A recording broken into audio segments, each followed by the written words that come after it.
Welcome to the Health Headliner podcast by Tudu Digital. Our content is informational only and not medical advice. Please consult your provider. Now, let's dive into today's headlines. Have you ever found yourself working late, maybe reaching for that extra cup of coffee, only to notice you're feeling a little off? Yeah, maybe making some decisions that feel a bit impulsive, ones you wouldn't normally make. Exactly.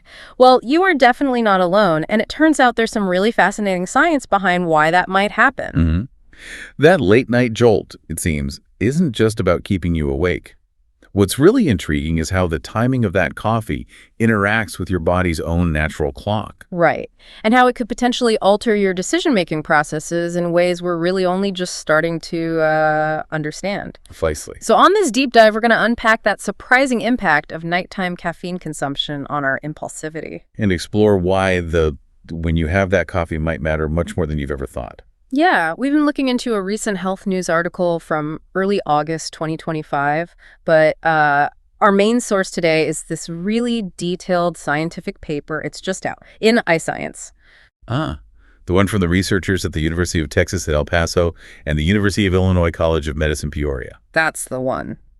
So our mission today is basically to pull out the most important nuggets of knowledge from this cutting-edge research. To see what really happens when that stimulant meets your body's internal clock. Okay, so let's get into it. What was the big question these researchers were trying to answer? Well, the core question driving them, folks like Dr. Paul Sabandal, Dr. Eric Saldes, Dr. King-Un Han, it was pretty profound, actually. Okay. They wanted to know, are there other factors, like beyond just making you stay awake, that influence how caffeine impacts our behavioral control? And they specifically focused on nighttime caffeine. Exactly. Nighttime consumption, which, let's face it, is a pretty common thing for a lot of people, shift workers, students, you name it. Right. Now, to dig into this, they used a model organism that might make you pause for a second. Fruit flies. Drosophila melanogaster. Yeah, fruit flies. You might think, really? Flies? But there's actually a brilliant reason for that choice, isn't there? Oh, absolutely. These tiny creatures, they're incredibly powerful for studying complex behaviors. How so? Because their genetic systems or their neural systems, they have some really remarkable parallels with us, with humans. So it lets you do experiments you just couldn't do with people. Precisely. Highly controlled experiments looking at things like behavior and brain function. It's ethically much more straightforward. Okay, so how did they actually test impulsivity in a fruit fly? That sounds tricky. It was quite clever, actually. They set up what they called a go-no-go test. Go-no-go! Yeah, so imagine this. Fruit flies, they naturally try to stop moving or suppress movement when they get hit with a strong puff of air. It's unpleasant for them. Okay, like an aversion response, they freeze up. Right. But when the flies became impulsive, they did something really noticeable. The researchers called it reckless flying. Basically, rapid, uncontrolled movements flying fast, like over 60 millimeters a second, even with that unpleasant airflow hitting them. Wow, so instead of stopping, they just went for it. Exactly. They call this a loss of inhibition event, or LIE. That was their key measure for impulsivity, like ignoring the usual caution. Right, like instead of bracing against a strong wind, you decide to just fly straight into it, full tilt. That's a good analogy, yeah. So with that setup, how did they give them the caffeine and, manage the day versus night conditions? They were meticulous about it. They mixed caffeine into the fly's food. Okay. And they did this under various conditions at different doses, giving it during the fly's daytime versus their nighttime phase. And they even looked at how it interacted with sleep deprivation. Okay, and this is where it gets really interesting, the results. What was the main takeaway about the timing? The timing was, is everything. The most striking thing they found was that nighttime caffeine significantly boosted those impulsive behaviors, that reckless flying. Really? Just having it at night made them more impulsive? Yeah, consistently, across the different doses they tested. Wow. But here's the really crucial part, right? What about daytime caffeine? That's the kicker.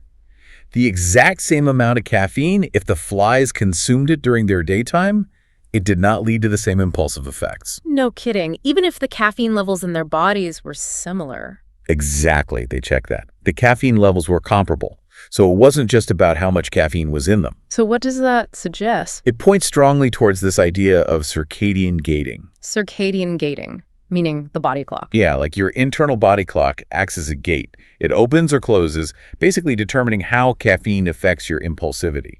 depending on the time of day. That's fascinating. But, okay, couldn't this just be because the flies were, generally hyperactive from the caffeine or just really tired from lack of sleep? That's a really important question, and they looked into that specifically. They rigorously debunked both ideas. Well, first, they measured the flies' baseline walking speed. Caffeine didn't really change that much. Ah, okay, so it wasn't just making them generally speedy or agitated. Right. It suggests the impulsivity wasn't just a side effect of being overstimulated. It was a specific loss of control, of inhibition. And the sleep deprivation angle. Also addressed. They tried disrupting the flies' sleep in other ways, like mechanically jostling them or using light to keep them awake. No caffeine involved. Did that make them impulsive? Nope. Neither of those methods by themselves caused the same kind of impulsivity. And even when they combined sleep disruption with caffeine, it didn't make the impulsivity any worse than caffeine alone at night. Okay, so that really strengthens the idea that caffeine's effect on impulsivity is, well, it's its own thing. Exactly. It's distinct. It's independent from just making you awake or making you tired later. It seems to be a direct, time-sensitive interaction. Separate from just being sleep deprived. Right, which is a crucial distinction. It's not just a byproduct of being awake when you should be asleep. So if it's not just hyperactivity or sleep loss, what is going on in the brain? Did they manage to figure out the mechanism? They really drilled down into the neurology, yeah. And what they found points squarely at a key neurotransmitter, dopamine. Dopamine. Okay, involved in reward, motivation. And it seems in this caffeine-induced impulsivity, it turns out dopamine signaling is absolutely required for it to happen. How did they show that? Well, they used flies that were genetically engineered to produce less dopamine. Those flies, no impulsivity from nighttime caffeine. Interesting. And then they went further. They silenced specific neurons, the ones that produce dopamine in a key brain area. Same result, the effect disappeared. Wow. Okay, so less dopamine, no effect. What about more dopamine? Good question.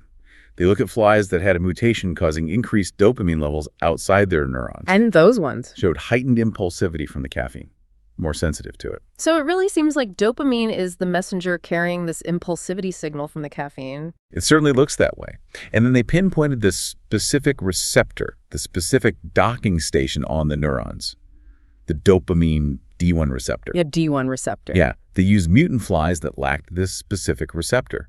And again, no caffeine-induced impulsivity. It confirmed that receptor type is critical. So you need the dopamine and you need the D1 receptor for it to act on. Where in the brain is this happening? They narrowed it down to the mushroom bodies, or MBs. Mushroom bodies. I've heard of those in insects. They're kind of like higher processing centers, right? Learning, memory. Exactly. Central structures involved in those higher order functions, including decision-making. Makes sense if we're talking impulsivity. Right. And even more specifically, they found certain parts that the alpha, beta, and gamma lobes of these mushroom bodies were essential. And the gamma lobes seemed particularly sensitive, showing heightened sensitivity to that D1 receptor activity. Okay, so let me try and summarize this brain stuff. Nighttime caffeine seems to trigger dopamine release, which then acts on D1 receptors, specifically within the mushroom bodies, particularly the gamma lobes. Right. And this pathway, which is apparently gated by the circadian clock, ends up reducing behavioral inhibition, leading to impulsivity. You've got it. It's a circadian-gated dopaminergic system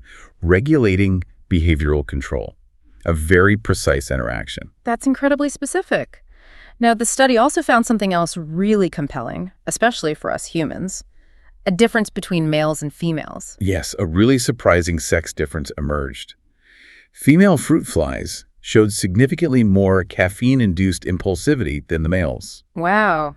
Even if they had similar amounts of caffeine in their systems. That's right, even with similar caffeine levels. That's huge. And what did the researchers think might be behind that? It's not like flies have estrogen in the same way we do, right? Exactly. That's what makes it so interesting. The researchers noted that since flies lack those specific human hormones, it must be other factors underlying genetic differences, maybe physiological ones, driving this heightened sensitivity in the females. And how does this connect to humans? Have we seen similar things? It actually mirrors some human observations quite well.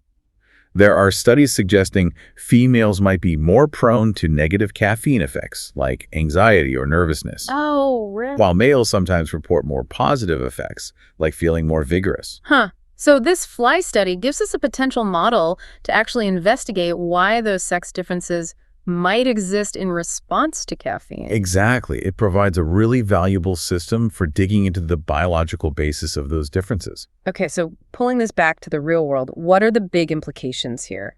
Who should be paying attention to this? Well, the implications are potentially quite significant. Think about people who rely on caffeine at night. Shift workers. Healthcare professionals, yeah. Military personnel. Right. This study suggests they might be, perhaps unwittingly, increasing their impulsivity, and potentially more so for females. That's a serious consideration. It really highlights how important that circadian context is when you take something matters. Absolutely. It feeds into this growing idea of chronotherapy. Chronotherapy, timing medications or substances. Exactly. Timing intake based on the body's internal clock to maximize benefits or minimize side effects. Yeah. This research really supports that concept for caffeine. And you mentioned it lines up with some previous human research, too. Yeah, it aligns with findings linking high caffeine use in, say, kids, adolescents, young adults, with things like greater sensation seeking or risk taking. Okay. And also studies in gamblers, where caffeine use has been associated with things like starting gambling earlier or showing higher impulsivity. So the study isn't coming out of nowhere, but it adds a crucial layer, right? The mechanism and the specific timing effect. Precisely. It's connecting the dots, the how, and the when caffeine can specifically drive up impulsivity. Now, no study is perfect. Did the researchers mention any limitations we should be aware of? They did, yes. Like any good scientific paper, they acknowledged certain constraints. Such as? Well, for one, the caffeine was given in the food ad libitum, meaning the flies just ate as much as they wanted from the group supply. Ah, so you don't know the exact dose each individual fly consumed. There'd be variation. Right. Unlike giving a precise injection or something. Also, they identified the nighttime effect, but they didn't pinpoint the exact time during the night when caffeine had the biggest impact. Okay, so is it worse at 2 a.m. versus 4 a.m.? That level of detail isn't there yet? Correct. That detailed timing profile needs more research. And one other thing was quantifying the sleep loss. When they used mechanical disruption, it was hard to know exactly how much sleep the flies actually lost. Right. So maybe the lack of impulsivity there was because they weren't that sleep deprived, or maybe they were too sleep deprived. It's a bit unclear. It introduces some uncertainty there, yeah. But these limitations, while important for future studies, they don't really take away from the main finding, do they? No, I don't think so. They highlight areas to explore further. But the core discovery that nighttime caffeine has this distinct effect on impulsivity via that dopamine pathway that seems pretty robust. Absolutely. So let's boil this down. What's the key takeaway for you listening right now? I think the core insight is really powerful. That nighttime coffee, it's not just about fighting sleep. Right. It can directly dial up your impulsivity. By tapping into this specific dopamine pathway in the decision-making parts of your brain. And crucially, this effect seems to be noticeably stronger in females, based on this research. Which really makes you wonder, doesn't it? It raises this broader, thought-provoking question for all of us. Yeah. What other seemingly harmless daily habits, things we do without thinking, might be interacting with our body's incredibly complex internal clock in ways we just haven't realized yet? That's a great point. So the next time you find yourself reaching for that late-night cup, maybe just pause and consider. Are you just trying to stay awake? Or might you also be subtly nudging your judgment, your risk tolerance, in a direction you didn't intend? It definitely gives you food for thought. We'd encourage you to maybe be a bit more mindful of your caffeine habits, especially later in the day or at night. And maybe even explore a bit more about your own circadian rhythms.